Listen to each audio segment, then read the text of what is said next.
భారతదేశ సార్వభౌమాధికారాన్ని సమగ్రతను కాపాడుతానని తెలంగాణ రాష్ట్ర ముఖ్యమంత్రిగా నా కర్తవ్యాన్ని శ్రద్ధతో అంతఃకరణ చిత్తశుద్ధితో నిర్వహిస్తానని భయం గాని పక్షపాతం గాని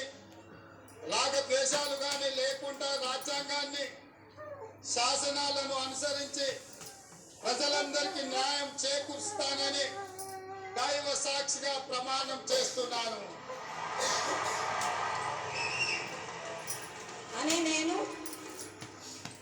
రేవంత్ రెడ్డి అనే నేను తెలంగాణ రాష్ట్ర ముఖ్యమంత్రిగా నా పరిశీలనకు వచ్చిన లేదా నాకు తెలియవచ్చిన ఏ విషయాన్ని నా కర్తవ్యాలను సక్రమంగా నిర్వహించేందుకు అవసరమైన మేరకే తప్ప ప్రత్యక్షంగా గాని పరోక్షంగా గాని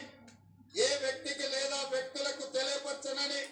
లేదా వెల్లడించనని దైవ సాక్షిగా ప్రమాణం చేస్తున్నాను.